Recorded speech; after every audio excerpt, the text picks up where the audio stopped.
Big Boop is National 5000 and sit down so I can tell you a story. One day Nintendo announced that they were going to make a Mario movie, and little Nash was so excited. He told everybody, and he thought it was going to come out in December, but then they delayed it. And it also wasn't promising that they hired Chris Pratt to voice. So Nash thought that this movie was probably going to be garbage, but he was still going to see it anyway, because who wouldn't see a movie where Mario is Chris Pratt? It's going to be funny either way, whether I like it or not. But then the first trailer, and I was like, oh my god, this looks like such a good movie! And I ran to the theater with my mom and Zola. We were dodging bullets out there. Zola didn't even want to come because she hates good movies. We went in the movie, sat down. Alright, I loved it. However, despite the fact that I love it, understand that some people didn't like it. You know, I can understand their reasoning. Unless you're my little sister.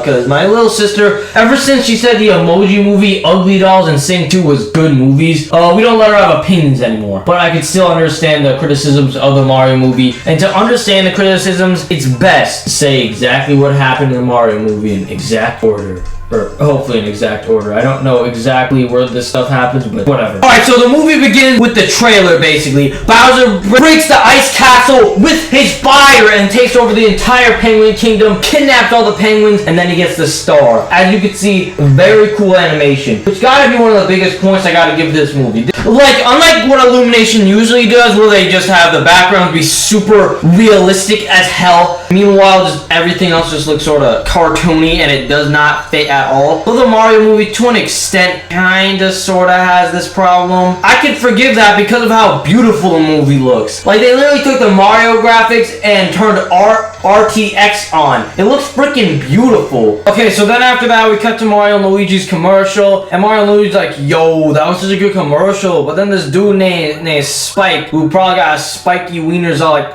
well, actually, that was pretty garbage. You left my company for that, you poo-poo hedge. And you know, Mario and Luigi pretty down in the dumps after that, but then they got their first toddler, and it's this rich family's house, and it's going good until Mario actually breaks the dog's bone, and yeah, right now it's not even feeling like a Mario movie, but don't worry, we'll get there. So then the dog causes some problems, and the people think it was Mario and Luigi's fault, and Mario and Luigi gotta go back home. They eat spaghetti with mushrooms, which, to be fair, mushrooms are actually disgusting. I don't even blame Mario. But at the same time, this gotta be one of my first criticisms of the movie. Bro, why does Mario hate mushrooms? Why is that canon? I thought he loved mushrooms. Like, is this gonna be a character arc through the whole Mario trilogy or something? Is Mario gonna learn to like mushrooms? I don't know. But whatever, Mario's family tells him that he's not gonna do stuff, and even worse, he's bringing his homie Luigi down with him, who's his brother, in case you didn't know. And then he just goes in his room playing some old-ass video games with a bunch of Nintendo references, of course. And Luigi's like, nah, man, you ain't dragging me around. Don't listen to him, bro. He hasn't felt the touch of a woman since, like, his mother held him at birth, bro. And Mario's like, okay, there was a leaking pipe drain. Mario and Luigi go try to fix it with no authorities watching them. And Luigi gets sucked into a pipe, and we're finally out of Brooklyn, and we can look at this movie's beautiful Mushroom Kingdom graphic. Although I like how they did some parkour in Brooklyn. That was pretty nice. And how Pauline made some cameos. That was also pretty nice. Yeah, but other than that, Brooklyn kind of looked a bit. So then after that, Luigi gets sucked up. And Mario also gets sucked down into the Mario Kingdom, lands onto mushrooms. Then we get some really nice shots of dry lands. And also, might I add, bro, the dry bones look freaking peak, bro. Like, they look terrifying, and I'm not even lying. Like, if I was a little kid watching that movie, my pants would just be filled with piss. But since I'm a 7 foot tall, 900 wingspan, 900% muscle, you know, I obviously wasn't scared. So after Luigi runs away from all the dry bones, he gets kidnapped by Bowser to be sacrificed. Meanwhile, my main man Mario is just exploring, and then he meets this hyper little bastard named Toad. And Toad's like, yo, bro, your brother definitely landed in the Dark Land, but don't worry, I get the homie Peach to help. Then we get even more nice shots of Mario and Toad walking through the Mushroom Kingdom. Alright, very nice shots. And then they get even better shots when they proceed to walk on escalators. Then we get to Peach's castle, and I'm not gonna lie, the trees besides castle kind of look garbage. Like, why are they just some realistic ass trees. Looks like they just stole some trees from GTA, put that on there and called it a day. Yeah, but Mario goes to the room, he meets Princess Peach and he's like, oh, my brother got kidnapped by Bowser. And Peach is like, did you say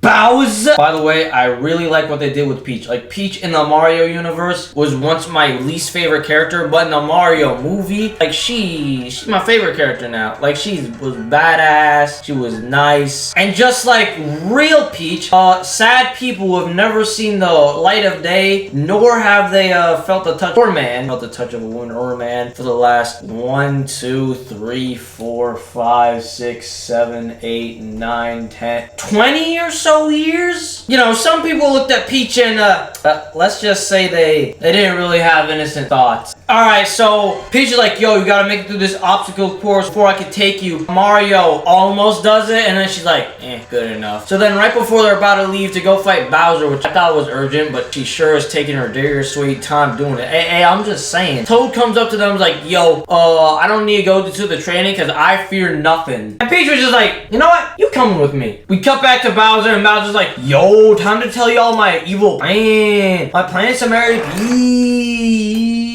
And every single Koopa was just shocked to hear this, bro. They were shocked to hear of how down bad my boy Bowser was in the movie. By the way, Bowser is probably my second favorite character. Also very well written, intimidating, but very funny.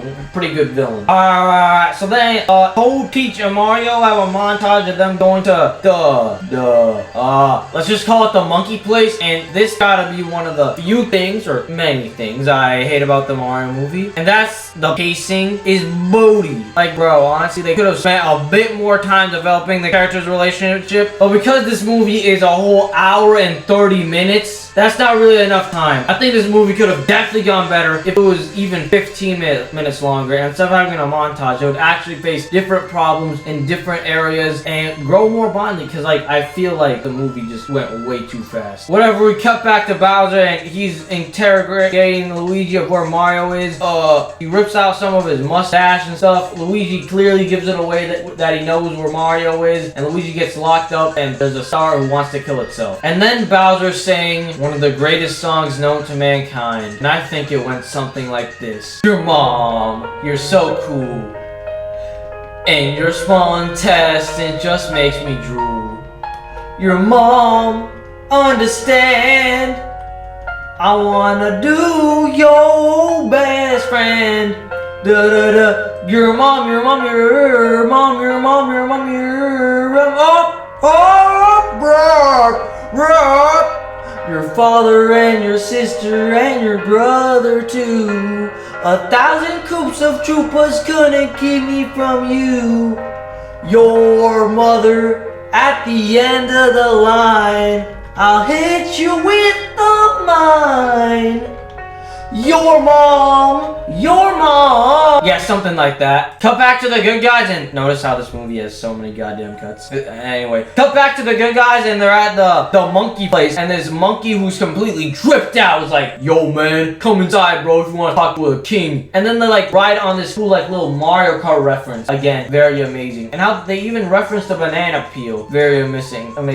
It's hitting me right in the skull. So they meet up with Cranky Khan, whose voice kind of goofy. Like, bro doesn't even sound like a old man. Bro just sounds like a creep or something. And for some reason, he'll only agree to help him if Mario can beat up Donkey Kong. But then we get to one of the things that I really love about the Mario movie, and those are the fight scenes, bro. And this fight scene is no different, because every fight scene is great, but this fight scene, shoot, it's just on another level, bro. Like, it starts off with Donkey Kong beating the absolute shit out of Mario for no duh. But then when Mario gets power-ups, it actually gets a bit more interesting and turns into a fair fight. Like, they're jumping from pillars, and like at the end when Mario beats him up, like just beats him up and wins with power-ups, it shows kids that with performance-enhancing drugs, you could win anything. Alright, so then Cranky Kong agrees to help him, and they get some go-karts, alright, which is then translates to a reference to Mario Kart, let's go, and they start driving over to Bowser's Kingdom, because they ain't messing around. But then all of Bowser's troops are like, hey yo, we ain't letting this slide, and they start going on the Rainbow Road, and then a fight scene on the Rainbow Road happens. This might be my favorite fight scene in the entire movie. Although to be fair, that is pretty hard That's kind of a bold statement, but it might be one of mine. He's like, bro, Mario gets shot from his car, falls down onto another Koopa, punches him out of his car, and like keeps destroying the Koopa who's shooting Stuffy Wuffy at him. And like with all the different camera angles, this has got to be one of the best parts of the movie. But then the bridge break, Mario and Donkey Kong fall into the ocean and get eaten by a big old fish. Well, Peach and Toad go back to the castle to confront Bowser. Anyway, in the fish, we have this honestly sweet moment. I mean, granted, it kind of like, some people say that they moved Mario and Donkey Kong's character arc too quickly, but personally, I want to say that they were best friends after this moment, but I feel like this moment of Mario being like, yo, my father puts a lot of pressure on me, and then Donkey Kong be like, yo, Toad is mine, and they realize, yo, we're not so different, let's get out of this fish, and they get out of the fish, then they go save Peach and Toad and everybody. Then we get another epic ass fight where Donkey Kong gets on fire drip, and they start running through every enemy like it's a damn side scroller. They start jumping from platforms to platforms, going boop boop boop, punching everything, going whoop whoop whoop, and lighting everything on fire like whoop whoop whoop. Alright, so then Bowser's like, yo, Peach, bro, I'm trying to get that, bro, you know what I mean? You know what I'm saying? And then Peach is like, nah. So then Bowser's like, nah, I don't care, I'm taking you with me, alright, you're gonna be my wife, you don't get no choice at all. So then Peach goes on the ship to go be married to Bowser, and Luigi's about to be sacrificed in her honor. But before that happened, Peach decided to put on that ice ball drip and starts taking on Bowser's whole army, bro. By the way, just want to mention this. NatCat said that she had the power of a superstar, but I'm calling mad bullshit on that. Like, she clearly wasn't invincible. She got exploded by a bomb. She eventually lost the fight. But luckily, the extra backup is called in with the homies Mario and Donkey Kong. They start brawling it with Bowser all the way to Brooklyn. And Bowser's just whooping the crap out of Mario. He's going, but then everyone else, Toad, Peach, Luigi, and Donkey Kong attempt to fight Bowser. But Bowser's just whipping out everyone's asses, bro. Because, like, he's too strong. And he's just turned into a crazed beast, you know. And with his star, he was about to become powerful. But then Peach knocks the star out of his hand. And is like, yo, Mario, go get the star. And then Mario just runs to the star where Bowser chases him, wanting to kill him. Like, I was almost happy. And right when it looks like Bowser's about to light Mario up, the homeboy Luigi comes in with a metal crate, and he's like, yo, Mario, I got you, we brothers. And then Mario's like, bet. And then they ran to the star, both touched it, and then something cool. Alright, so I didn't mention this, but the soundtrack in this movie is top tier. Like, they literally took the other Mario songs and just amplified them to an extreme and made them even better. Like the song that played in this, it was like ba ba ba ba da ba ba da ba ba ba ba ba da ba ba da ba ba ba ba ba da ba ba da ba ba ba ba ba da ba ba da ba ba ba. Well, Mario and Luigi have the most epic star drip, and then they literally just go through Bowser's entire army, and literally nothing phases them. They're just punching through every Koopa. And then they go up to Bowser and give him purple nurples, wet willies, and kick him in the ball. Then Peach gives Bowser a mini mushroom, and the world is saved because Bowser is tiny and in a jar. The Mushroom Kingdom saved. Mario and Luigi's business starts going somewhere. The dog forgives them. And anyway, to sum up, I'm just gonna say the pacing of this movie was obviously bad. The soundtrack was amazing. I thought the characters for the most part were pretty good. And there are some criticisms that I think are kind of dumb though. Like, some people were complaining that Peach wasn't a damsel in distress, and I'm like, bruh, are you really complaining about that? Are you really complaining that a bad character trait wasn't carried over? That's gotta be the dumbest complaint ever. I forgot to mention when I went back in the theater to see the end credits. A little fucking shithead little kid decided to punch my leg for no reason. Yeah, fuck that little kid. What did I do to deserve to get punched in the leg? It stung for a little bit, and then it got better after like a few minutes, but still, I hate that little shit. I hope something bad happens to the little shit. Yeah, that's why you need to wear your condoms, people.